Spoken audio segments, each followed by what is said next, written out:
Assalamualaikum warahmatullahi wabarakatuh. Di sini saya akan membacakan tentang tugas tafsir membaca Al-Quran. Yang pertama yaitu Quran Surat An-Nisa ayat 43. A'udzu billahi minasyaitonir rajim.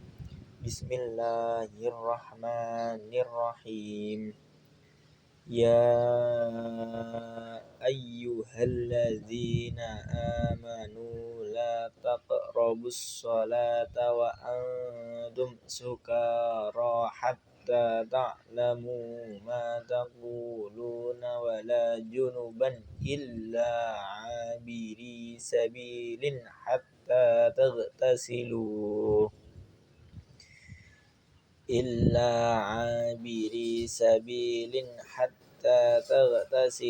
wa in kuntum marza aw ala safarin aw jaa ahadum minkum minal ghaiti aw lamastumun nisaa falam tajidu ma'an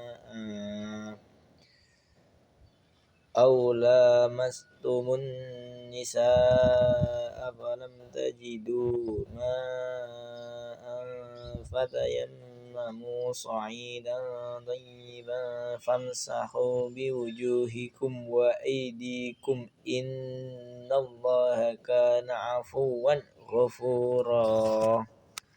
Ayat ini menjelaskan, wahai orang yang beriman kepada Allah dan Rasul-Nya, janganlah kamu mendekati tempat sholat atau melaksanakan sholat ketika kamu dalam keadaan mabuk, yakni hilang ingatan karena minuman keras. Dirikanlah sholat jika kamu sudah sadar apa yang kamu ucapkan, dan jangan pula kamu hampiri masjid ketika kamu dalam keadaan junub yang mengharuskan kamu mandi wajib, kecuali hanya sekedar melewati jalan saja.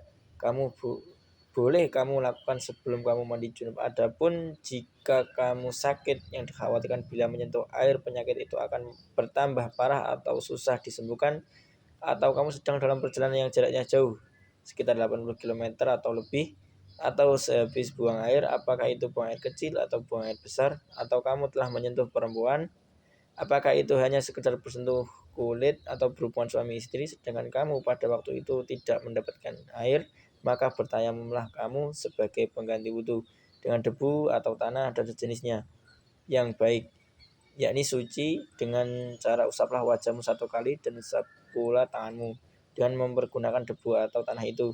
Sungguh Allah itu Maha Pemaaf, Maha Pengampun bagi hamba-hambanya yang mau bertobat. Renungan yang bisa saya ambil dari ayat ini yaitu sebenarnya Islam itu tidak memberatkan. Hal ini termaktub atau tersampaikan pada ayat ini. Contohnya yaitu dapat pelaksanaan sholat wajib bisa dilakukan dengan mengqashar dengan ketentuan jaraknya jauh atau 80 km atau lebih. Kemudian jika seseorang ingin bersuci tetapi tidak mendapatkan suatu air, maka dapat bersuci dengan bertayamum dengan menggunakan debu yang suci. Selanjutnya yaitu Quran Surat Al-Isra ayat 78 sampai 79. A'udzu billahi minasyaitonir rajim. Bismillahirrahmanirrahim. Aqimis sholata lidulukish syamsi ila ghasaqil laili wa qur'anal fajri inna qur'anal fajri kana mashhuda. Wa minal laili fatahajjad bihi nafilatan laka asa an yab'atsaka rabbuka maqaman mahmuda. Penjelasan dari ayat ini memerintahkan agar Rasulullah SAW mendirikan sholat sesudah matahari tergelincir sampai gelap malam dan mendirikan sholat subuh. Maksudnya ialah mendirikan sholat 5 waktu, yaitu sholat zuhur, asar, maghrib, isya, dan subuh. Melaksanakan sholat 5 waktu ialah mengerjakan dan menunaikan lengkap dengan rukun-rukun dan syarat-syaratnya, terus-menerus dikerjakan sesuai dengan perintah Allah, lahiriah maupun batiniyah. Dalam ayat ini diterangkan bahwa sholat subuh itu disaksikan oleh para malaikat. Maksudnya ialah pada waktu subuh itu malaikat penjaga malam bertemu dengan malaikat penjaga siang untuk bergantian tugas, dan keduanya melaporkan kepada Allah bahwa orang yang bersangkutan sedang melakukan sholat ketika mereka tinggalkan. renungan pada ayat 78 ini adalah adanya perintah tentang sholat 5 waktu, di mana ketentuan-ketentuan tentang waktu sholat itu sudah dijelaskan dalam Al-Quran, sekaligus dengan faedah-faedahnya seperti tadi tentang penjaga malaikat yang menjaga siang dan malaikat yang penjaga malam. Selanjutnya ayat 79. Ayat ini memerintahkan Rasulullah dan kaum muslimin agar bangun di malam hari untuk mengerjakan sholat tahajud. Ayat ini merupakan ayat yang pertama kali memerintahkan Rasulullah mengerjakan sholat malam sebagai tambahan atas sholat yang wajib. Saat malam ini diterangkan oleh Nabi dalam hadis bahwasanya Nabi SAW ditanya orang, sholat manakah yang paling utama setelah sholat yang diwajibkan? Rasulullah menjawab, sholat tahajud.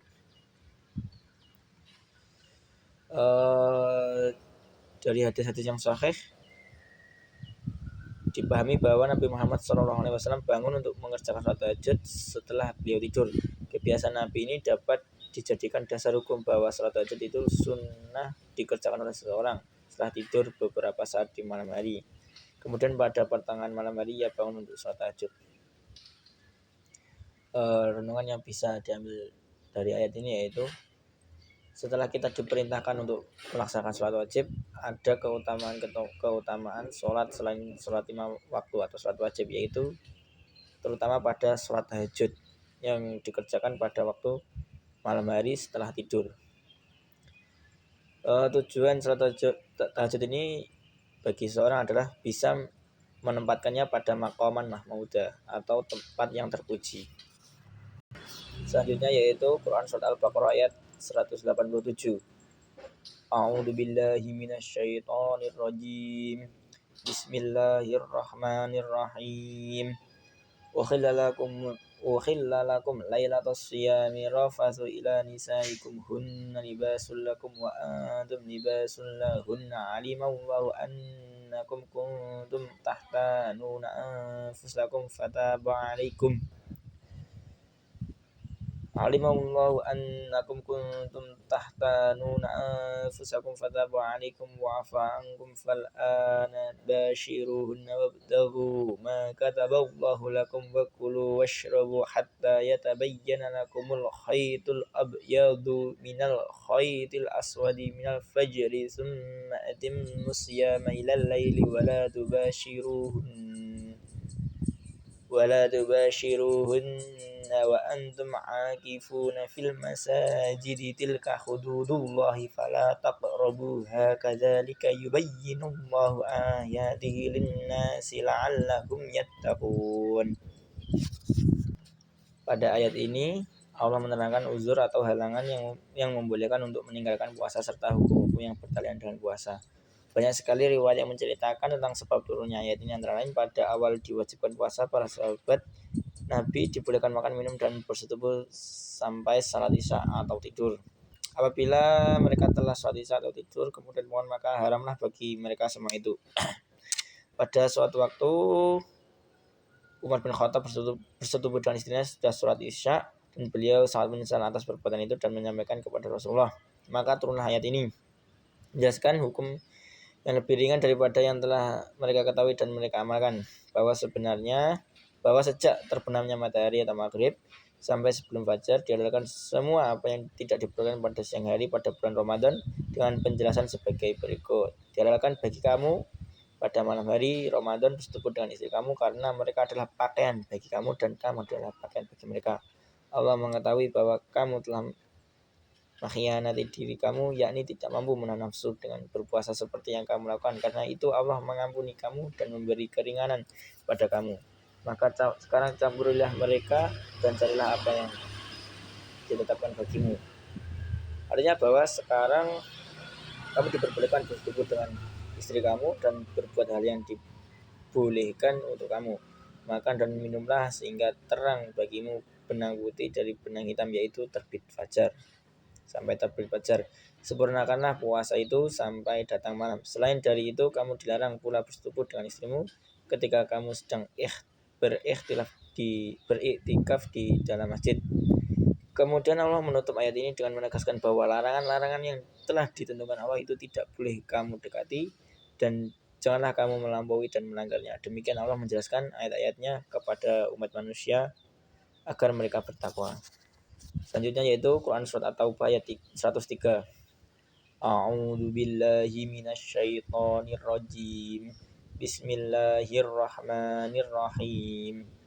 Khudh min amwalihim shadaqatan tutahhiruhum wa tuzakkihim bima wa shalli 'alaihim inna salataka sakanun lahum wallahu samii'un 'alim. Pada ayat sebelumnya dijelaskan adanya sekelompok orang yang mengakui dosa-dosa mereka lalu bertobat kepada Allah. Karena penyebab dosa mereka adalah kecintaan kepada harta, maka dalam ayat ini dijelaskan tentang wujud tobat dan ketaatan diantaranya dengan menunaikan zakat. Diperintahkan kepada Nabi Muhammad ambillah zakat dari harta mereka guna memberikan jiwa mereka dari kekikiran dan cinta yang berlebihan terhadap harta dan menyucikan hati agar tumbuh subur sifat-sifat kebaikan mereka dan berdoalah untuk mereka. Sesungguhnya doamu itu menumbuhkan ketentraman jiwa bagi mereka yang sudah lama gelisah dan cemas akibat dosa-dosa yang mereka kerjakan. Sampaikan kepada mereka bahwa Allah Maha mendengar permohonan ampun dari hambanya, maka Maha mengetahui tulus atau tidaknya tobat mereka. Renungan yang bisa diambil dari ayat ini adalah salah satu bagaimana wujud tobat yang dapat kita lakukan adalah dengan cara menunaikan zakat, yaitu dapat membersihkan jiwa dari kepikiran atau cinta berlebihan terhadap harta dan dapat menyucikan hati agar dapat tumbuh sifat-sifat kebaikan terhadap mereka. Selanjutnya Quran Surat An-Nur ayat 30. A'udzu billahi minasyaitonir rajim. Bismillahirrahmanirrahim. Qul lil mu'minina yaghuddu min absarihim wa yahfazu furujahum dzalika azka lahum innallaha khabirum bima yasnaun. Setelah menjelaskan etika berkunjung pada ayat sebelumnya, pada ayat ini Allah menguraikan etika berinteraksi antar sesama, baik saat di dalam rumah maupun di dalam rumah. Wahai Nabi Muhammad, katakanlah kepada laki-laki yang beriman dengan mantap agar mereka menjaga pandangannya dari melihat sesuatu yang tidak halal dilihat, dan perintahlah mereka memelihara kemaluan dari apa yang tidak halal untuknya. Yang demikian itu lebih suci bagi jiwa mereka agar tidak terjatuh pada perbuatan haram. Sungguh Allah Maha mengetahui apa yang mereka berbuat. Jadi pada ayat ini renungan yang bisa diambil adalah bagaimana kita itu diperintahkan untuk memelihara kemaluan dari apa yang tidak halal untuknya. Kita itu diharuskan untuk menutup aurat agar tidak dilihat orang lain, dan konsekuensinya adalah agar terjadi kehidupan yang tentram, tidak ada suatu perbuatan yang jahat yang mungkin dapat terjadi. Selain itu merupakan etika yang dianjurkan atau yang diperintahkan, yaitu etika yang baik saat di dalam maupun di luar rumah. Selanjutnya yaitu Quran Surat Al-Ahzab ayat 69. A'udzu billahi minasyaitonir rajim. Bismillahirrahmanirrahim. Ya ayyuhan nabiyyu qul li azwajika wa banatika wa nisa'il mu'minina yudnina 'alaihinna min jalabibihinna dzalika adna yu'rafna fala yu'zaina wa kana Allahu ghafurur rahima. Setelah menjelaskan larangan menyakiti, menghina dan mengganggu Nabi, orang-orang yang beriman, Allah lalu memerintahkan perempuan mukmin, khususnya istri-istri Nabi, agar mengenakan jilbab supaya terhindar dari gangguan dan hinaan orang-orang yang berbuat jahat. Jilbab adalah baju longgar yang menutupi baju dan kerudung wanita atau baju luar bagi wanita.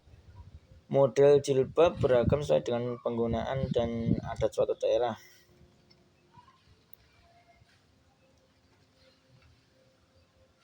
renungan yang bisa diambil dari ayat ini adalah kita diperintahkan untuk menutup aurat. Hal ini bertujuan untuk demi menghindari gangguan dari setan. Dan selain itu juga dapat menjaga kehormatan wanita muslimah.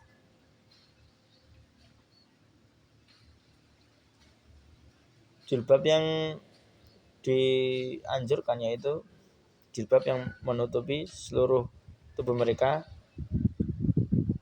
kecuali bagian tubuh yang biasa terlihat seperti wajah dan telapak tangan, agar mereka lebih mudah untuk dikenali sebagai perempuan beriman yang terhormat sehingga mereka tidak diganggu. Itulah renungan yang ayat-ayat yang saya baca dan renungan yang bisa saya ambil. Kurang lebihnya mohon maaf. Billahi taufiq wal hidayah. Assalamualaikum warahmatullahi wabarakatuh.